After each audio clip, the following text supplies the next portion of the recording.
一边去！干什么呢？讨厌！我的粥，钱伟，我的粥啊！徐老伯，先起来。谢谢小梅姑娘。你看你干的好事儿。哎呀，这不就是带俩家丁来讨碗粥喝吗？啊，还碰上个死缠烂打的，真够麻烦。你来讨粥啊？这些粥都是给那些没饭吃的百姓的，你凭什么来啊？我可是听说你家囤了粮了。哎，这朝廷的皇粮国税，我可是一点没少交啊。你们赈济的粥，那不都是我们交的赋税吗？我没吃，我让俩家丁前来讨碗粥吃，这还不应该吗？啊！好好好，这账我不跟你算，但是徐老伯的粥你今天必须赔。小梅姑娘，你可是看在眼里的，这事儿与我是没什么相干的。你看，摔破瓦盆的是那块大青石，你要理论，照那大青石理论去。你要不信啊？哎，他们两个人可以给我作证。哎，对，我们俩可以作证，我们俩可以作证。我说你这个人，你真是个无赖你啊！小梅，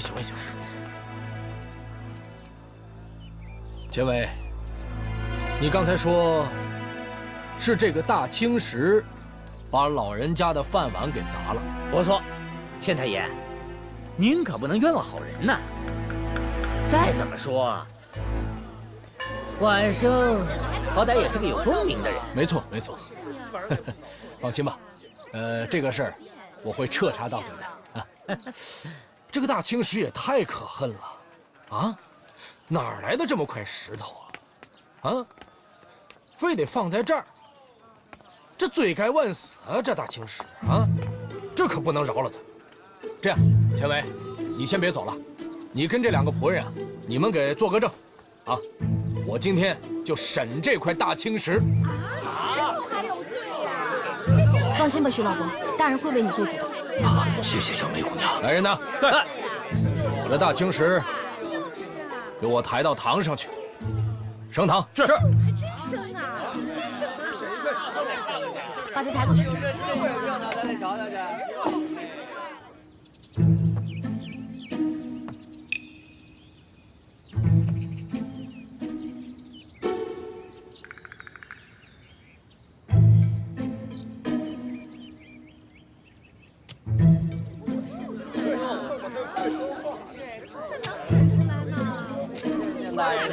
审出什么来呀？哎呦，是啊。下面所跪何人？回大人，草民徐老儿。大人，想必晚生就不用通名了吧？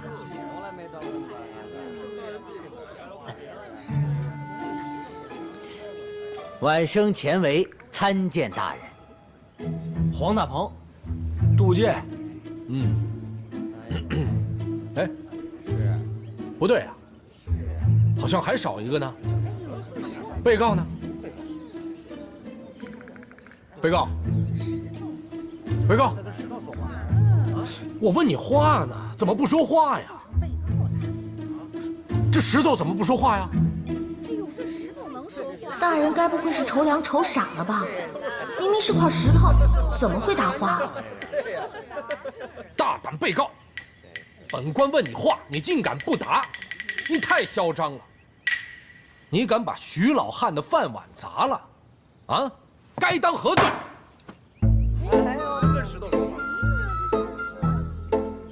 好啊你！你以为你不说话我就治不了你了？啊！来人，在！给这大青石重责40。啊！打什么？打呀！这是。石头打了他也不说话呀。开汽车了。就是打他才说得了话。打死他呀！哎，打！这，打他才说话呀！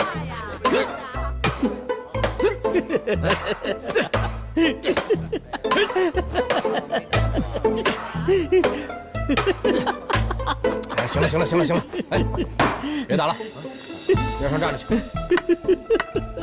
钱维啊，我这审案子，你不说好好看着我审案，你在这嬉皮笑脸的干嘛呢？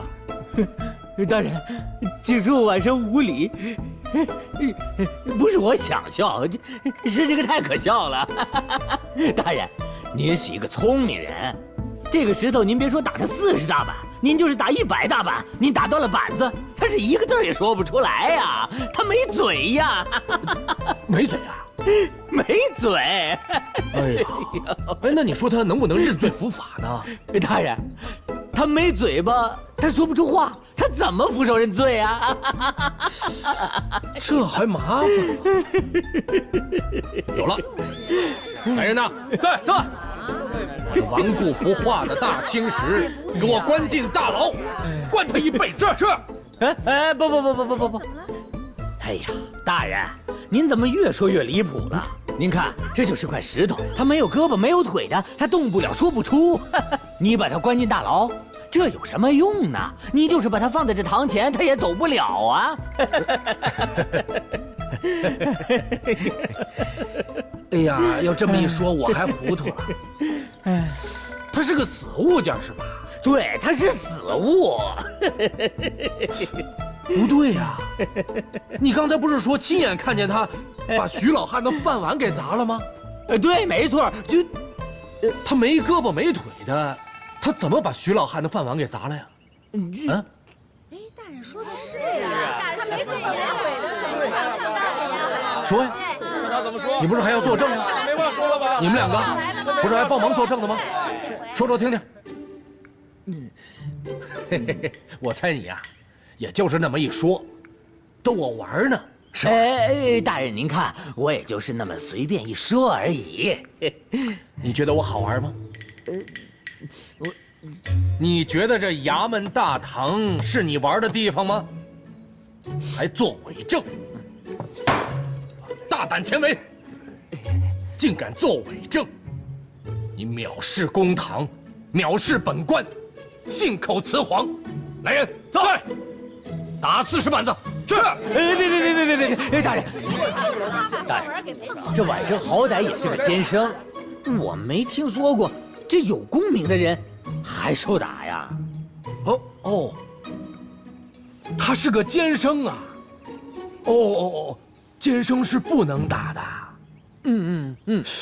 没办法呀，你做伪证了，你犯法了，我可以先革了你监生之名，再打你40板子。打！别！大人，有什么话好说，好商量。好商量也行啊，不想挨打，就罚点银子吧。4板子，1银子，交10两银子。什么？10两银子？舍不得？太多了吧？舍不得就挨打吧。来人呐，打！别！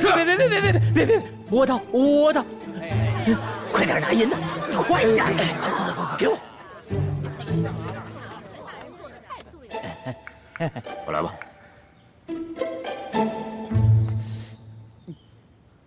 钱维啊，钱维，你让我怎么说你好呢？你要点脸面行不行？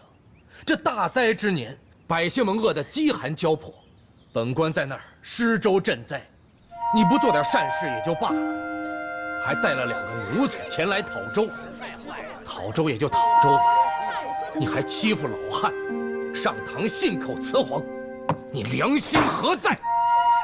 我告诉你，再来胡闹，我打折你的狗腿！晚生记住，滚，记住。快走！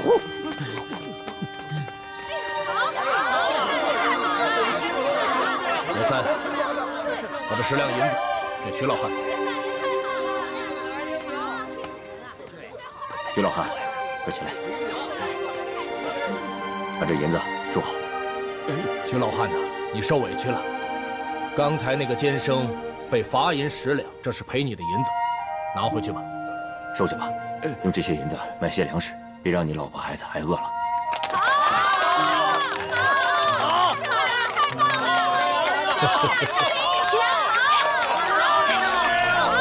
谢谢大人，谢谢大人。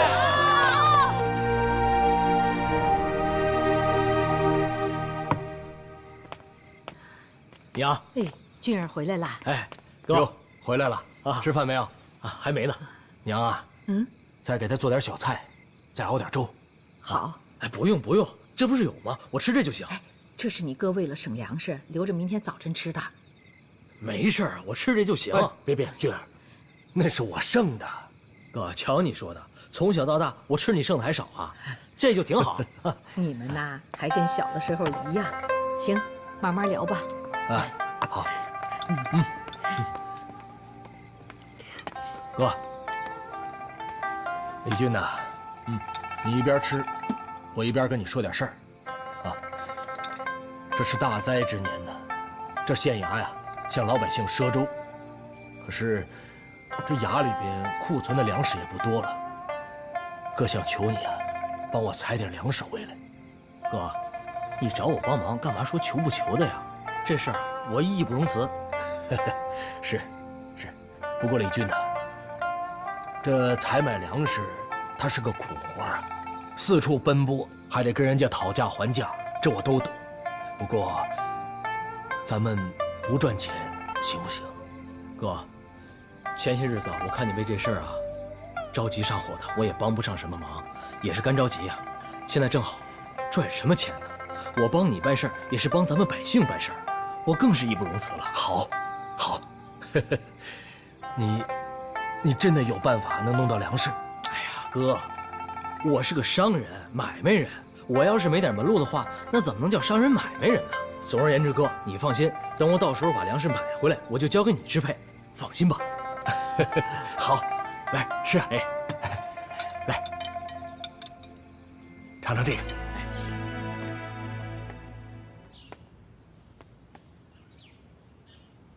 大人啊，正如你所见，咱们的粮仓快空了，就剩那么一点粮食了。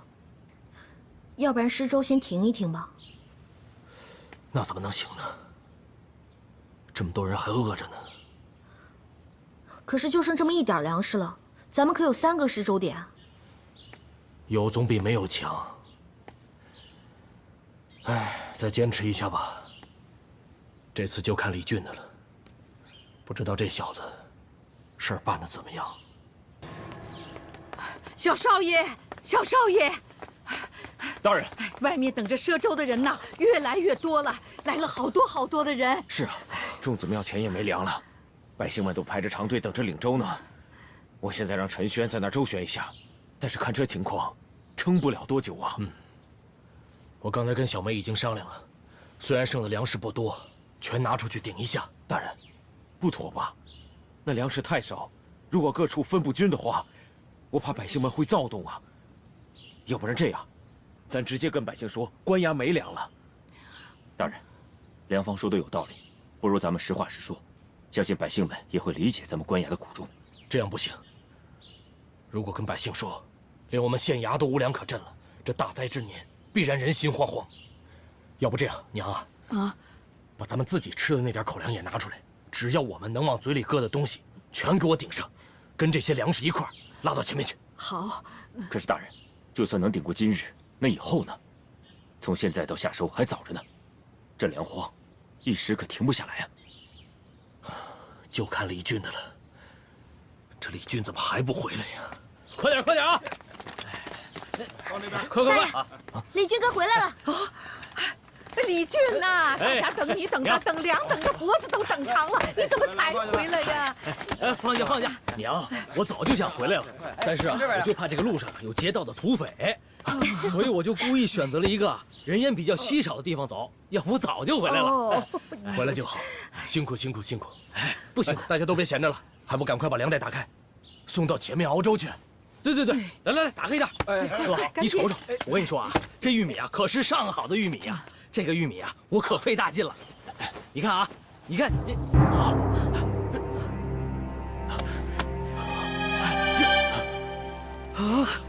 这大人，这沙石比玉米还要多。把所有的袋子全都打开，一一检查。快打开！查呀查，都得查，查。哎呀，这袋也是啊！你看啊，怎么回事？你看这里也是啊。查的全是沙石，怎么？是啊，你看怎么会这样？这也是，这样，还有这个，这里面也有，这袋也是，这里呢？这是怎么回事？怎么还有啊？怎么全都是这样？大人，这里所有的粮食都是沙石比玉米多，天哪！800两银子，你买这么多废物，你干的这叫什么事儿啊？这不可能啊！这不可能啊！不可能！不可能！这不可能啊！当时那个送粮的人还主动让我打开2包检查，我都打开了，我检查完了也没什么事儿。我当时一看天色已晚，我就急着赶路，所以，哎呦，我也没想到能出这么大的纰漏啊！李军哥，这么多的粮食，你就检查了2袋啊？这要是传出去让百姓知道，这不得把咱县衙给拆了呀！李俊，你知不知道所有的百姓在等着这些粮食度日？你在这个时候怎么能除乱？我知道，我真的不是故意的，我请你们相信我，我真的不是故意的。我现在想死的心我都有别嚷了！我知道你不是唯利是图的人，这种事情你是干不出来的。我问你，你这粮食从谁手里买来的？是一个叫范子阳的人。子阳？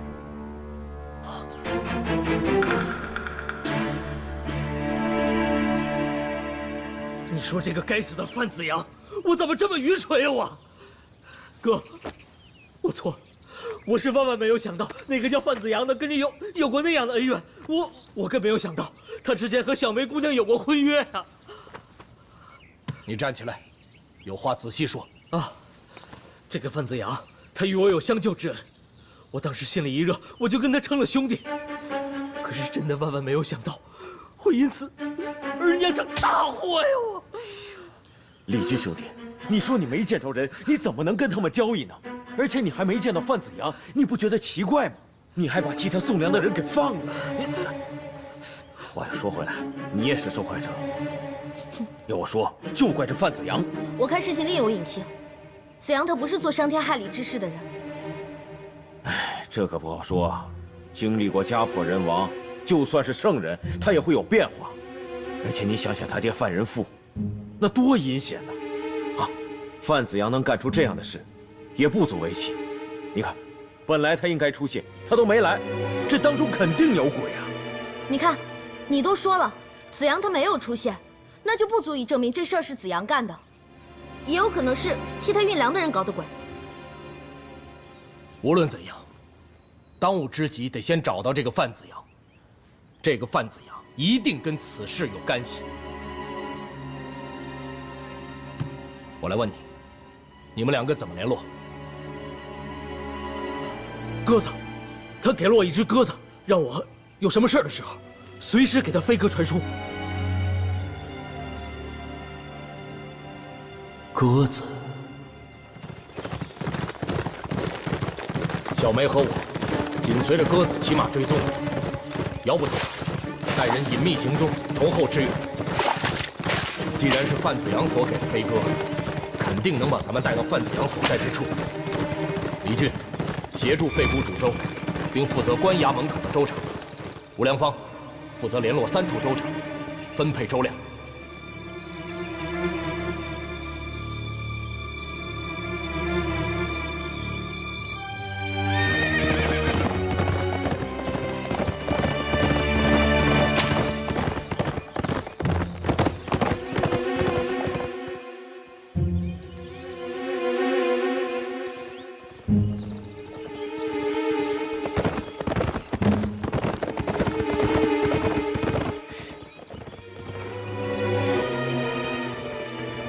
了一双，给我听好了，绝对不能让那个狗官死得太痛快，给我往死里整！是，叫！叫！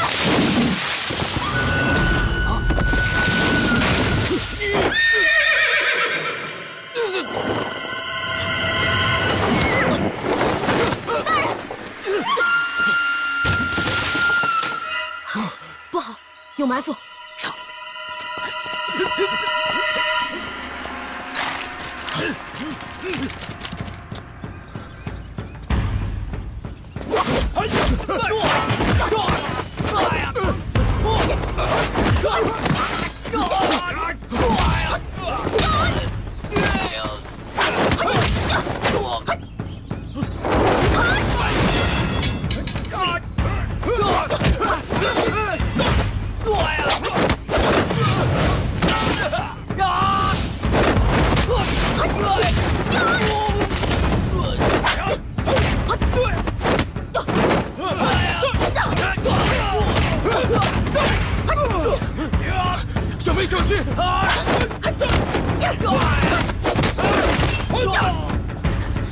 剑。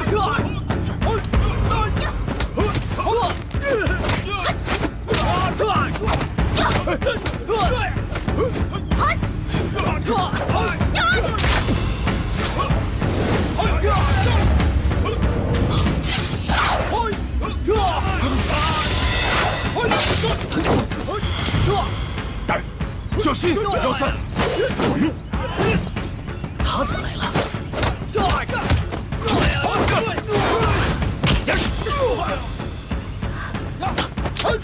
给我上！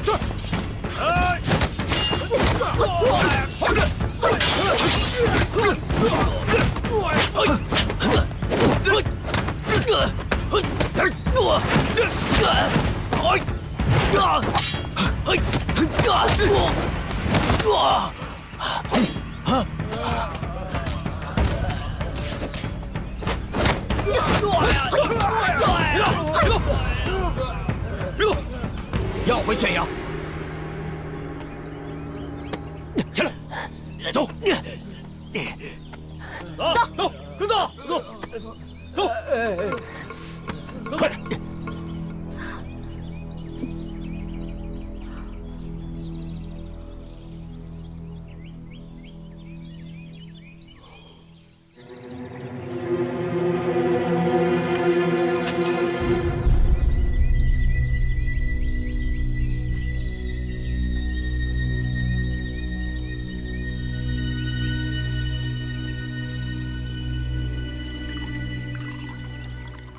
来，满上啊！这可是上好的杜康啊！感谢你们叔侄二人啊！来，干了！得以解忧，唯有杜康啊！在下谢过大人了。哎呀，这郑板桥这次是必死无疑呀！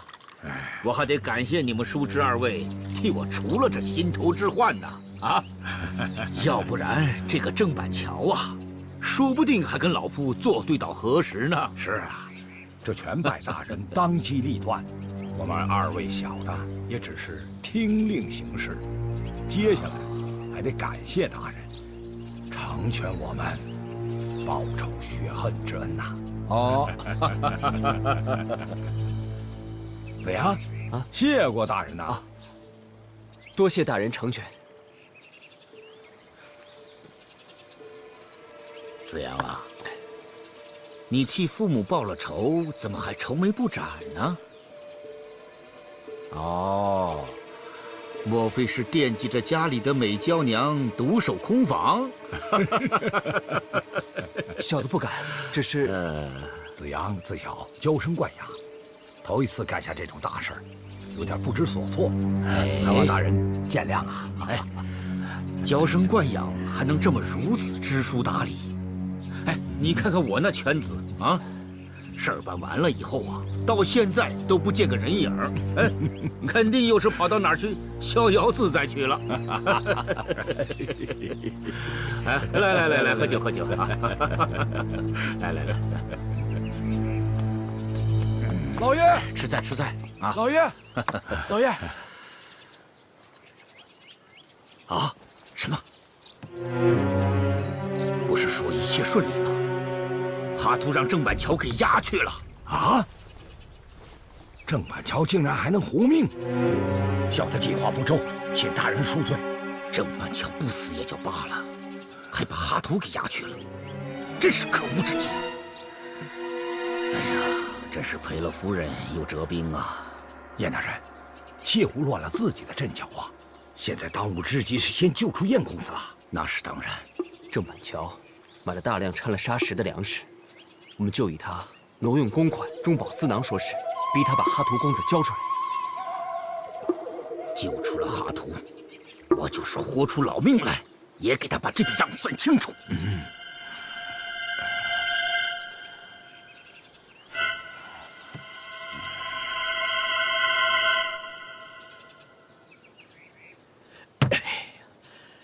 这个范子阳也太狡猾了，真是知人知面不知心呐！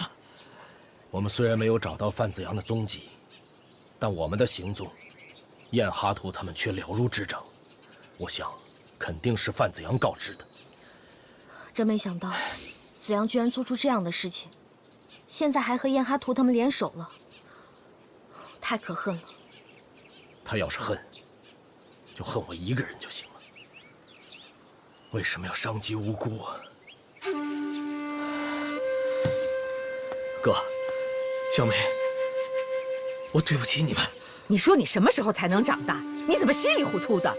我平常怎么教你的？你没有长脑子是不是啊？费波，娘，您少说两句好不好？这李俊也是尽力了，他也是好心呐。我是没脑子，我说了，我真的不是故意的。我知道，从小到大我就是个多余的，我在你眼里我做什么我都不对。行，我走，我不给你们家人添麻烦，我走。哎，李俊，李俊哥，李俊，你让他走，让他走还少个人吃饭呢。哎呀，费波，李俊哥已经够自责的了，你别生气了，你赶紧去看看他。你说他这个人呐，买个粮食都让人给骗了，你说他有多傻呀？真是太傻了。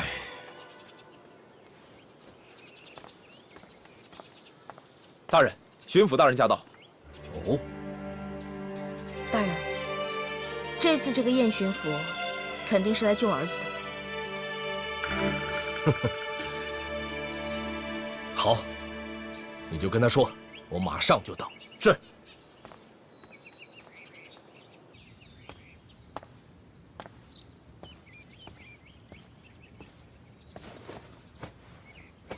下官郑板桥，参见巡抚大人。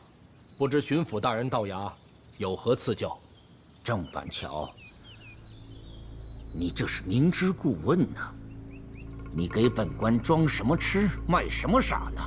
哼！你有几颗脑袋？你竟敢把我的公子抓起来！去，把他给我叫来！我现在就要把他带走。燕大人，您的公子今天走不了。嗯，他犯大清律法，刺杀朝廷命官，已被收押。刺杀朝廷命官？刺杀谁了？我。你？启禀大人，下官出行，在偏僻之处，遇一伙贼人，穷追猛打，下官九死一生，总算捡了条性命。这领头之人，就是您的公子燕哈图。哎呦，郑板桥，哈图绝没这个胆子啊！我那儿子平常喜欢弄个枪5个棒的啊，尤其是喜爱打猎。为这事儿啊，没少与人发生争执。本官呢，也多次出面帮他调停。我想这次啊，你们也必定是为了这事儿发生的冲突，一定是误会啊！这样吧，把哈图让我带回去，我好好教训教训他，保证以后绝对不会再发生此类事情了。啊，那也不行，大人，事情已发，必须公事公办。下官已经拟好公文，准备上报刑部。哎呀，你还拟好了公文上报刑部？那好，本官这儿呢也有一份公文，也准备上报刑部。有人状告你，以赈灾的名义滥用职权，动用公款买了一批掺有砂石的玉米中饱私囊。我听说，还是跟你那个异母同乳的兄弟李俊合伙干的。郑板桥啊，800两银子，你胆子可真够大的！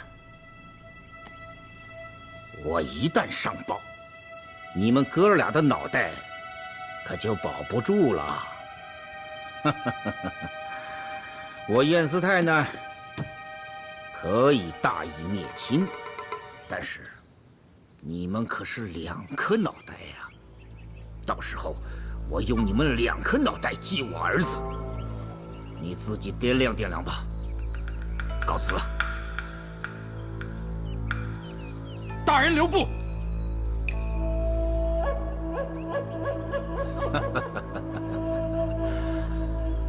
郑板桥啊，识时务者为俊杰嘛，我就喜欢你这个聪明劲儿。怎么样，我把哈图带回去了。嘿嘿，郑板桥，以后你有什么事儿，本官也会给你行方便的。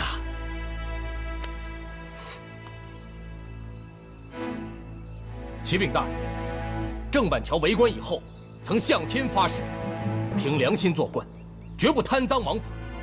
您说的买错粮一事，有。中饱私囊，下官实在不敢。大人，如果您愿意彻查此事的话，下官愿鼎力协助。这2份折子吧，就依大人所见，我们分头上报刑部，等待刑部彻查。到时候，我相信一定会清者自清，浊者自浊。郑板桥，你真把事儿往绝处做呀！好，既然你说我儿子刺杀朝廷命官，那你总得有个证据吧？啊，你不能空口无凭就判我儿子死罪吧？好，我也正想知道，我跟燕公子到底有多大冤仇。来人，在，把燕公子带上来。是。放开！走，放开我！进去，放开！放开！大人，人带到。爹，您来了，我就知道您会来救我的。郑板桥，这回你摊上大事儿了吧？我爹来了，你也不看看我爹是谁？我爹多大官儿，你才多大官儿啊！我爹动动指头就能捏死你。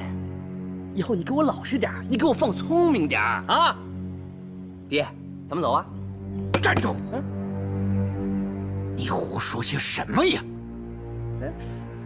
哎呀，我这犬子啊，从小就好抓猫逗狗、舞枪弄棒的，没事儿还好打个猎。哎，你说你打猎就打猎吧，你冲着郑大人犯什么浑呢？不是，爹，我给郑大人道歉。我跟他道歉，不可能！我让你道歉就道歉，废什么话？爹，我是你儿子，我不想给这种人道歉。我让你道歉就道歉。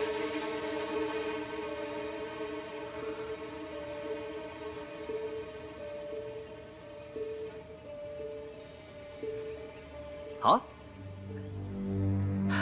郑大人，对不住了啊！那天呢，是个误会。我在林子里打猎，你就突然冒出来了。我底下人以为你把我的猎物给抢走了，就把你给围住了。反正你也没伤着，有惊无险啊！你就看在晚辈的份上原谅我吧，我给您道歉了。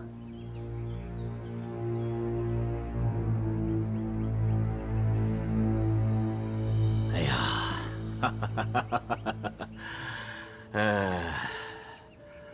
白乔啊，我这犬子啊，骂也骂了，歉也道了，这事儿啊，就这么过去吧。哎呦，燕公子啊，你可真行啊！打猎，哦，打猎，好像不是吧？那天你是刀刀见血，招招致命啊，那是要我郑板桥的脑袋呀。现在又成了打猎了，燕公子，你是个男人吗？你刚才的嚣张气焰去哪儿了？你有本事你大声说出来，你当时到底想干嘛呀？郑板桥，你还有完没完了？给你脸不要脸是不是啊？好，没错，我那天不是打猎，我打的就是你。我就是想杀了你，我做梦都想让你死。你明明知道我喜欢秦世元啊，你非要把我俩拆散，你还把他许配给陈轩，你就是该死！你个混账东西！爹，不就是坐个牢吗？就把你做得神魂颠倒、胡说八道了啊！你刚才胡说什么？你是在辱骂朝廷命官！我告诉你，你再敢这样，郑大人不砍了你，我也会砍了你的！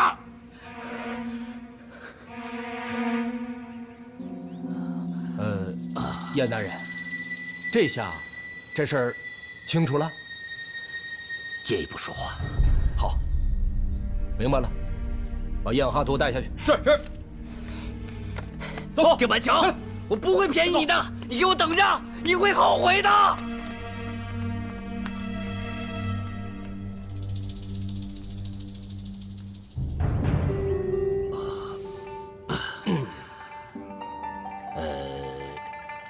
板桥啊，犬子做事的确过分，嚣张之极呀。老夫我给你说声对不住了。哎呀，我就这么一个独苗啊，万一有什么闪失，我可真是断了后了。板桥啊，给我3分薄面，放他一马吧。我回去一定会严加管教，保证今后绝对不会再发生类似的事件了。燕大人，看您这话说的，您是我的上司，我怎么会跟贵公子过不去呢？啊，只是那日情之所及，下官我也是九死一生啊。哎，是。好了，既然燕公子也道歉了，您也把话说到这儿了，那这事儿就让他过去吧。哎呦，板桥啊，你真是胸有大量，谢谢了。不敢，待会儿您带着燕公子回去吧。哎，好。哎，板桥啊，你不是买粮食亏了800两银子吗？这样，这银子啊，我给你补偿了。不，大人，我郑板桥做错的事，这银子还是我自己慢慢还吧。哎呀，你那点俸禄什么时候能还清啊？我让哈图把掺了沙石的玉米运走，把800两银子退还给你。我带公子回去了。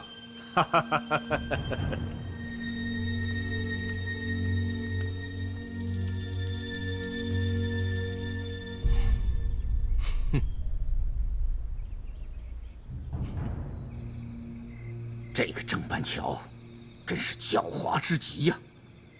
本想摘了他的官帽，没想到反倒让他将了一军。爹，那个郑板桥他太狂妄了，他完全没把您这个巡抚大人放在眼里嘛。您当时就应该强硬一点。行了，你个不争气的东西，你不是一切都安排好了吗？啊，怎么又搞砸了？你要不是被人带上公堂，一个区区的郑板桥，我能对付不了。哎，范义军呐，你说这该怎么办？既然郑板桥诡计多端，我们不如进行下一步。下一步是什么？郑板桥凡事皆以老百姓为先，现在是大灾，范县饥民靠赊粥度日，时日一长，县衙必定绝粮断米，郑板桥肯定会被逼得开仓放粮。那可是皇粮啊！没有皇上的御批，私自开仓放粮的话，那可是要被杀头的。这样更好。这回郑板桥是死得其所。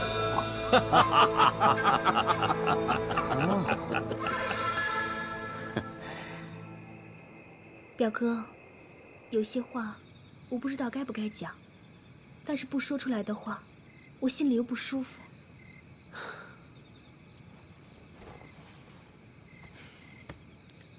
说吧。我觉得二叔这个人，总是透着一股说不出来的诡异。虽然他好心收留了我们，但是我觉得他的眼神总是让我害怕。而且你现在跟在他身边，好像慢慢也变了。表哥，我真的好害怕。香菱，我知道我说这些话你会不开心，但是我是真的关心你啊。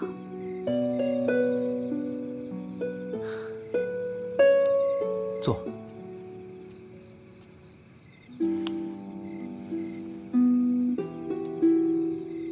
香菱啊，我知道你现在心里很不安，因为现在的生活对于你来说很陌生，对于我来说又何尝不是呢？我现在每天和那些陌生人在一起，我都不知道自己是谁。我每天就像行尸走肉一样，我都不知道自己在做什么。我一想到你在我身边，我就觉得很踏实。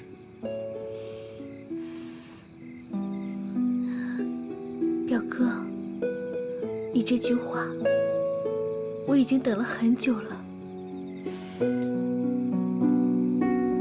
傻丫头，好了，没事的，会好起来的。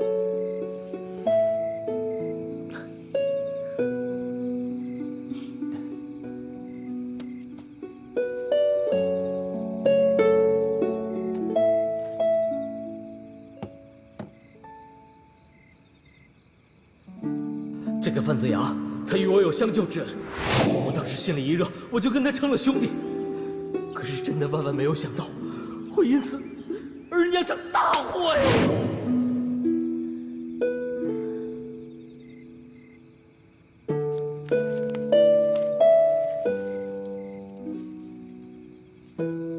子阳，这些《弟子规》可都是你教我的。做人的道理，你应该比我懂。你现在怎么能这么糊涂？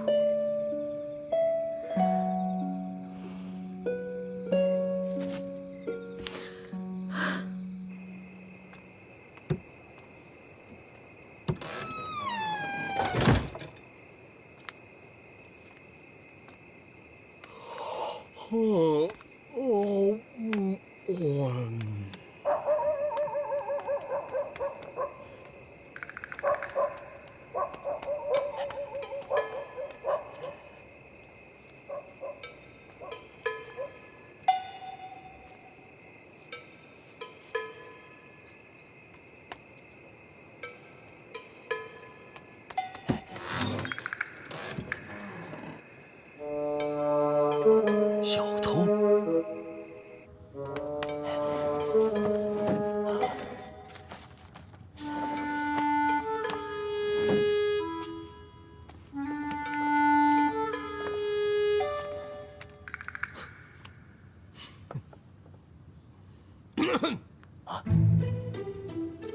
大风起兮，月正昏。有劳君子到寒门。诗书腹内藏千卷，钱串床头没半根。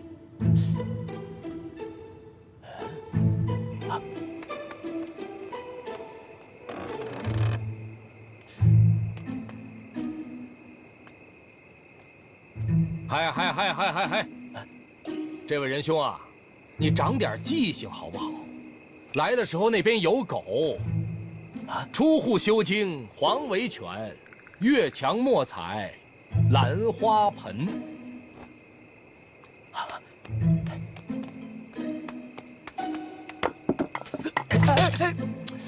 哎呦，我让你越墙莫采兰花盆嘛！哎呀，你怎么这么不小心呢？哎，这位朋友啊，我送你几句话吧。我知道你现在呢，可能遇到一些难处。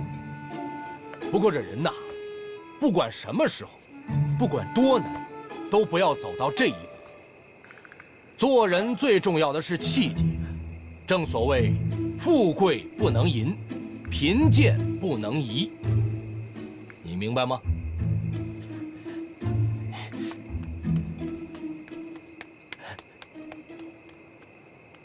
大人，其实我不是一时糊涂，我实在是日子过不下去，与其在街头饿死，还不如蹲进大牢，能混口饭吃。大人，我刚才在屋里偷东西，您都看见了，我是个贼。大人，您抓我呀！我抓你干嘛呀？看你笨手笨脚的，应该是个初犯。我不抓你，你是个人，堂堂正正的人。如果我抓了你，你就是贼，一辈子抬不起头来。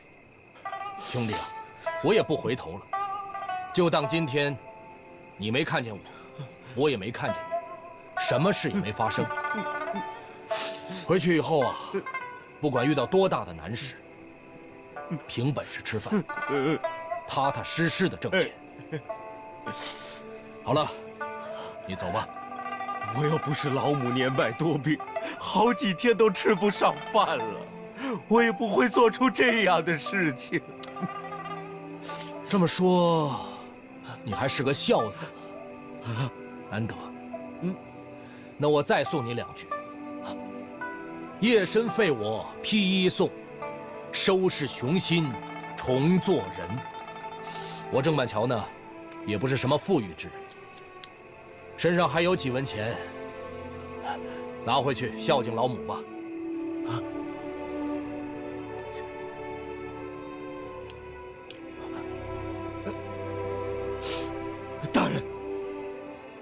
千万不能要啊！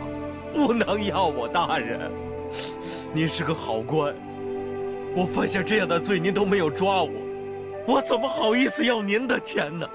今后我一定本本分分做人，再也不干这样的事情了。好，夜深了，赶快回家吧。你娘还在家等着你，别让她担心。多谢大人，多谢大人。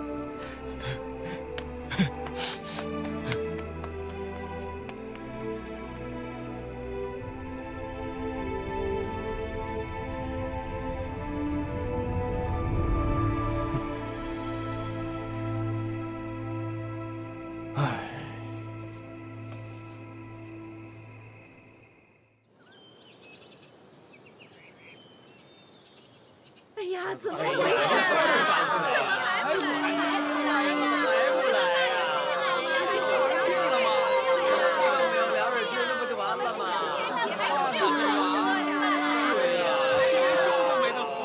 这是，这怎么还不来？到底发生什么事儿了？大人是不是病了？啊？好几天没喝粥了，浑身都没劲儿。饿得我都不行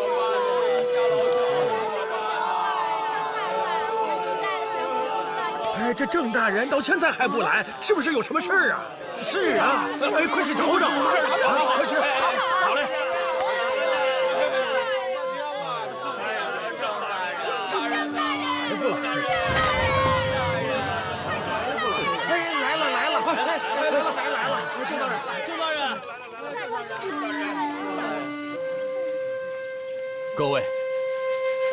各位父老乡亲，让大家久等了。今天，咱们仓库里的粮食没有了。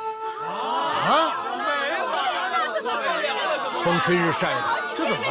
让大家等了这么长时间，郑板桥心里过意不去，我向大家道歉了。哎呦，这咋办呀？家里还有好几张嘴。大人，以后我们不会都没粥吃了吧？不会，我郑板桥就是掘地3尺，我也得给大家找到粮食。相信我，再给我1、2天的时间，只要一有粮食，我们继续施粥。哎呀，还有1、2天的时间。那既然大人都这么说了，那我们后天再来吧。是啊，我们只挨1、2天的饿，不碍事的。哎呦，那我们后天再来。行，我们后天再来。谢谢大人，谢谢大人，谢谢大人，大人。那我们后天再来吧。快走吧，我们都回去吧。大人，只有1、2天来筹粮，恐怕来不及呀。是啊，大人，既然让大家等，为何不让大家多等几天？这人没饭吃，这哪受得了啊？你看看这有老有少的，苦不堪言的，咱们得赶快抓紧时间筹粮啊！哎，对了，你们2个赶快去那2个点儿，跟大家解释一下，咱们没粮食了。我们这就去。是大人，我们走吧。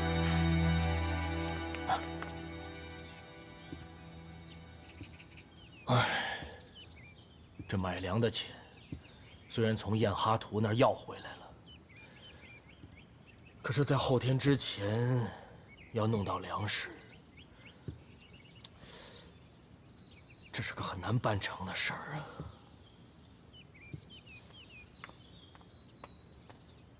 哥，哦，来了。哥，我知道这件事不该由我来提，可是我听娘说，你教贾振作他们在背河洼地种水稻，莫非那边也无收成？去年秋季，贾振作他们靠金堤河边种的水稻倒是有点收成，今春这粮荒一来，也全拿出来了。就连给县衙送的5担大米，前些天也都拿去施粥了。哎，都怪我，都怪我，都是我的错。你这是干什么呀？这已经过去的事就过去吧，你后悔有什么用？我，起来，起来。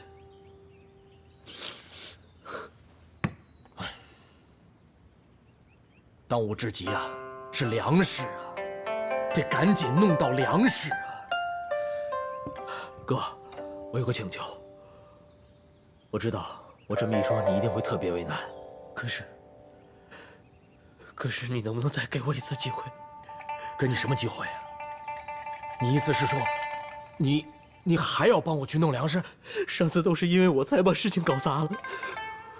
我现在看着衙门里他们天天在那忙活着，都有事干，就我一个人没事干，跟个闲人似的。哥，你听我说，你知道我是个商人，哥，我是个商人呐，我认识不少人，我有很多的进货渠道，我可以买到粮食，我肯定能以最低的价格买到粮食，他们一定会给我面子。即使他们不给我面子，我跪下来求他们，我挨家挨户的跪下来求他们，他们肯定会答应我的。哥，我能行。哥，所以，我求你再给我一次机会，就给我一次机会，让我再去买粮，要不然我这辈子心里都不会安生的。哥，范县百姓需要粮食，现在是刻不容缓呐！我一定吸取上次的教训，啊，快速把粮食买回来。哥，你就放心吧。哥，求求你再给我一次机会，哥，我求你了，让我将功补过吧。李俊呐，我再给你一次机会，这一次绝对不能再出差错，一定要小心呐！这可是关系到范县老百姓上万人的性命啊！是，谢谢哥，谢谢哥，我这回一定不负所托。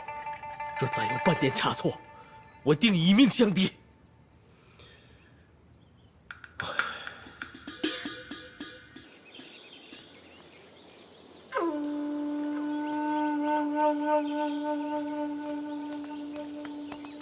李兄，李兄，李兄，你这个兔崽子，你还有脸来见我？李兄，你听我解释，我也是最近才知道是怎么回事。那天要不是我急着把粮食送给你，也就不会发生这种事。你解释个屁！你还想骗我？你知不知道你把我害惨了？你干什么？干什么你？我有没有用力？你装什么装？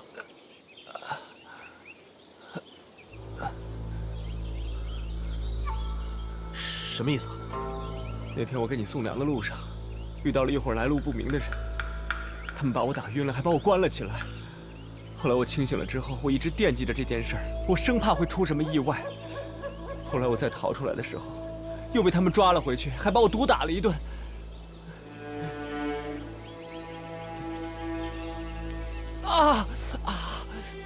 看来他还真吃了不少苦。后来我再逃出来的时候，我听他们说，还要往粮里掺砂石什么的，不知为什么我担心，所以你知不知道这酿成了多大的恶果呀？李兄，我必须要补偿你，不然咱兄弟感情还怎么继续下去？好了好了，看来咱俩都是受了那伙人的害了。这都是我的错，我也没想到会发生这种意外，但是这次我一定不会出错。哎，别，还是不劳你大家了，这次还是我自己想办法吧。李兄，你就再给我一次机会吧。你要是不给我这个机会，我这一辈子都良心过不去。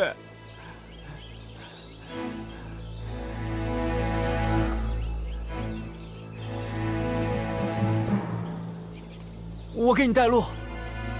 至于粮食，你看不看得上眼，你自己决定还不行吗？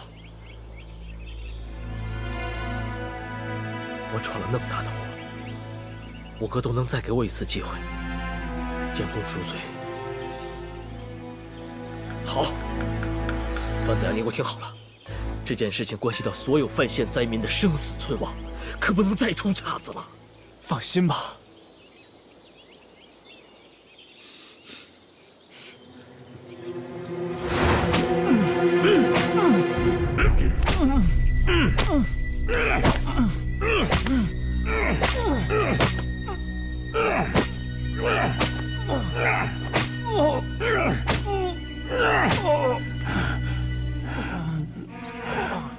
子阳，要不就这样吧。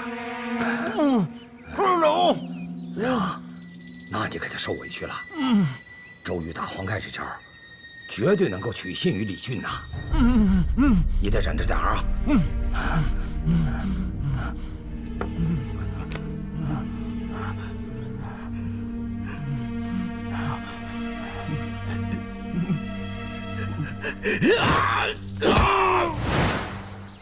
子阳啊，浑身是伤，这回啊，一定能够骗过李俊那傻小子。你说这法子能成吗？能成。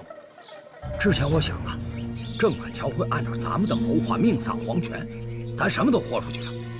没想到啊，郑板桥的命这么硬，居然起死回生了。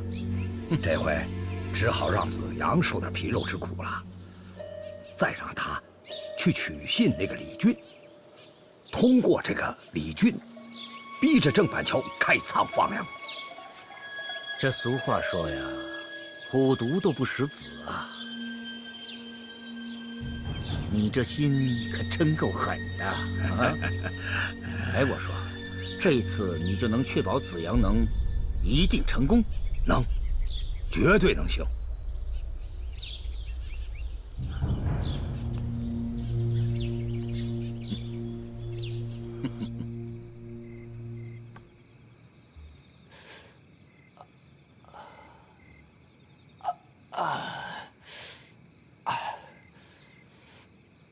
表哥，我给你送。你胳膊怎么了？没事，就是路上遇上几个小混混，一言不合就打起来了。是不是他们又对范家说三道四了？啊，是啊。轻点，轻点，忍着点。我要不替范家洗清冤屈啊，恐怕我们这辈子都抬不起头来。其实你真的不用在意他们怎么想的，清者自清，浊者自浊，只要我们自己问心无愧，他们怎么想并不重要。问心无愧，你说的对，谢谢你啊。我想要的不是你跟我说谢谢，你明白吗，表哥？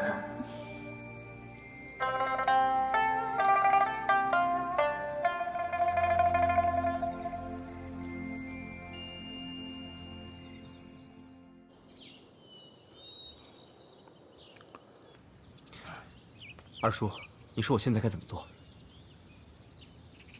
李俊人在哪儿？我让他在城里的客栈等我。你让他直接去买粮，然后呢？最好是让他直接去和粮商去交涉，你呢，做个中间人即可。只做中间人，这是为何？无需多问了，各位粮商那边，我自有安排。哎，李俊有没有提过？郑板桥正面临着无密之炊，有没有什么应急之道啊？他倒是提了一嘴，说郑板桥让乳娘求神拜佛，求皇上早日开恩放粮赈灾。郑板桥可不是一个迷信之人呐，他能让乳娘求神拜佛，就说明他已经是无路可走了。听你的意思，好像对郑板桥的为人颇为了解。我不过是之前听你爹提过罢了。我爹还跟你说这些啊？郑板桥是扬州八怪之一，也算是个书画名人吧。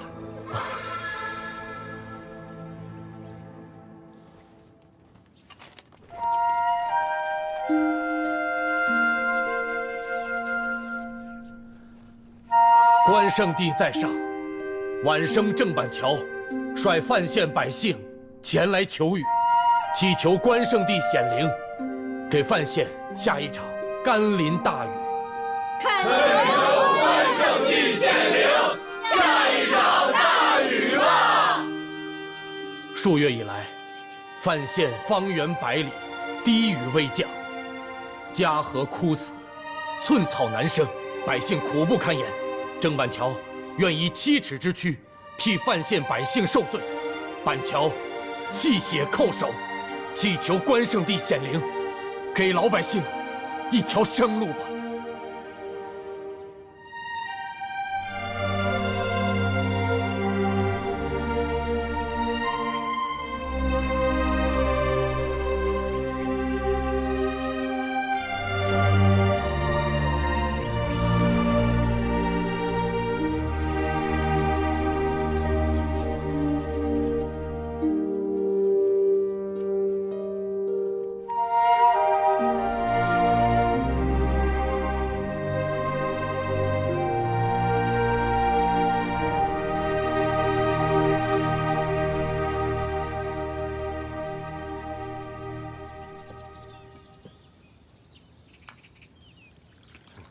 别担心。行，咱们呀，先在这儿歇一会儿，然后。范兄弟，你给我找的这家粮食店卖的玉米，果真是又好又便宜的吗？当然了，我还能骗你不成？我跟你说啊，这家粮店，那是全济南最大的粮店，再没有别的粮店比他们家更好更便宜啊。那就好，那就好。嗯，范兄弟，我有句话不知道该不该说。你说吧。你此次真的无利可图？你这又说的哪的话？怎么说我也是范县长大的。再说了，我就全当为范县百姓出一份力还不行？你放心吧，我不会从中牟利的。哦，哎，你干什么你啊？对不起，对不起。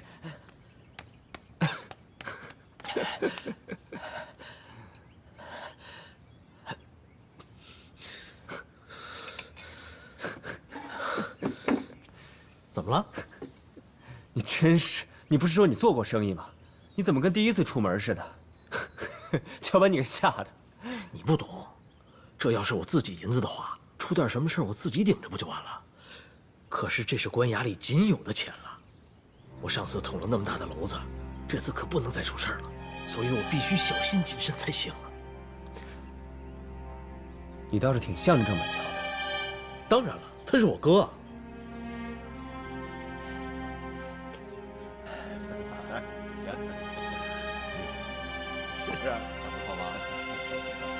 范兄弟，你和我哥的一些私人恩怨，我也略有耳闻。那又怎么样？不怎么样。我只是希望，你看在范县受苦受难的百姓的份上，一定要公私分明。没有人冤枉你爹，他和赵二虎在一起，把坏事都做绝了。现在证据确凿，有凭有据的，郑大人只是依法办事而已。你好好想想，你爹是怎么死的？你娘又是怎么死的？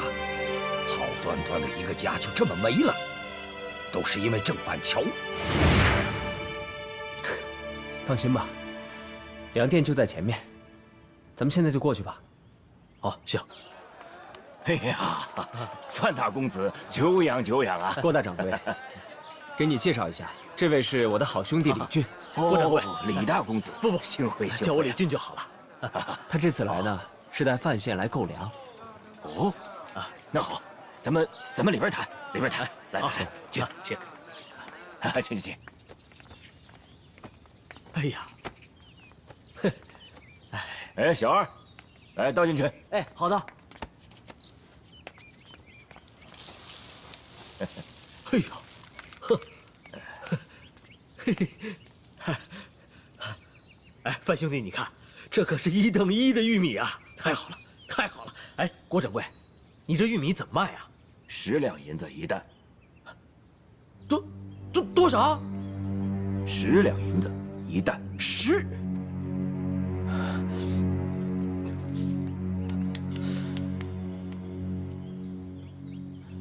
哎，我说郭掌柜啊，您这个粮食怎么这么贵啊？我记得前不久2两银子就能买1担，现在您这个价格高的也太离谱了。我拍着胸脯给我兄弟保证，说您这儿的粮食是最便宜的，您现在这个价格这么高，让我……李兄，对不住。哎呀，不是，这玉米这么贵，我真没法买呀，我没法向我哥交代呀。这你们说的呀，都是几个月以前没有发生粮荒时候的粮价了。你看现在啊，粮荒遍及鲁豫皖10几个县，大家都在抢粮。你说它能不涨价吗？你去打听打听，我这儿已经算是够便宜的了。再说有范公子在这儿，我已经让了很多价了，要不然还会更贵的。是，郭掌柜，您说的这些情况呀，我们也都了解。这个行情，哎，您这儿有没有那个次一点的、价格便宜一点的玉米啊？次一点的啊？你看这个啊，刺的玉米，一担8两银子。郭掌柜，刺玉米它怎么也要8两啊？郭掌柜，现如今呐，都这样了。那还有没有再便宜点的？哎，实在是没有了。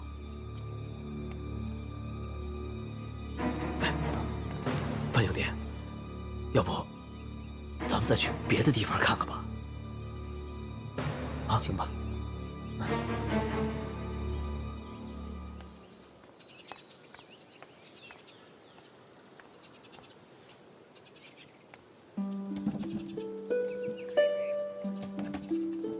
小梅呀，这些草药都是用来治瘟疫的呀。是啊，飞姑，陈玄说了，这些草药啊，晒得越干越好用。最近患风寒痢疾的人越来越多，咱们啊可千万不能马虎。是啊，老百姓真够可怜的，又饿又病。你说要能吃饱了，也不会得这些病啊。是啊，要是大家有饭吃，谁会去吃老鼠啊？这个时候，皇上要是恩准开仓放粮，该有多好！小梅，你不是说小少爷已经往上递折子，求皇上开仓放粮了吗？要不然呐，我这些天再去求求菩萨，恳请皇上早日给老百姓开仓放粮。你说小少爷怎么那么倒霉呀？你说，偏偏让他遇上这么大的灾荒啊！哎呦，真是……哎，飞姑啊，现在咱范县的灾民把希望全部寄托在了大人身上，大人现在身上的担子可重了，咱们也帮不了他什么。咱们能做的就是把这些得了瘟疫的病人尽心尽力地照顾好。是，这回俊儿又去买粮食了，这可是第2次。我真的希望他呀，在最短的时间里边把这粮食弄到。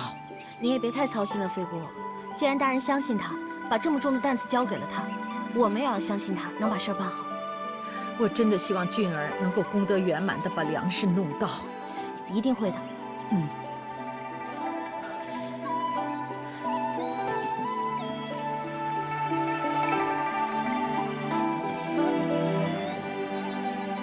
大人，您不要太过自责，这都是天灾所致，您要好好保重身体。先回去吧。就算是天灾，也应该跟他搏一搏。这李俊呢？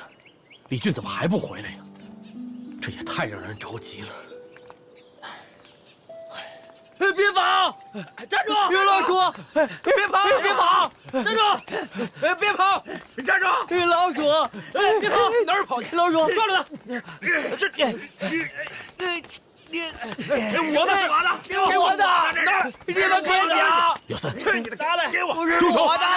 是我抓到的！我的！干什么？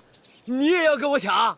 大人面前休得无礼。可是这老鼠是我先看到的，我先抓的呀！哎，胡说！我的，是我先看到的。各位老乡，各位老乡，你们抓这老鼠干什么？干什么？我有办法，我要有吃的，还用得着捉老鼠吃吗？你怎么能吃老鼠呢？这东西吃了要得病啊，它得鼠疫啊！大人，我们饿呀，我们这一点办法都没有了，你给我们一条活路吧！各位老乡，我知道你们受苦了，我知道你们肚子里饿呀，可你们也不能乱来。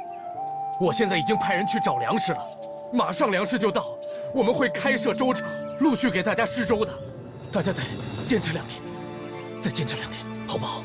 是啊，大家放心吧，等我们把粮食买回来，把整个仓库都填满，到时候大家心里就踏实了。再挨一段时间，好吧？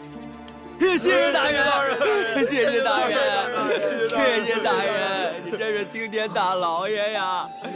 谢谢大人。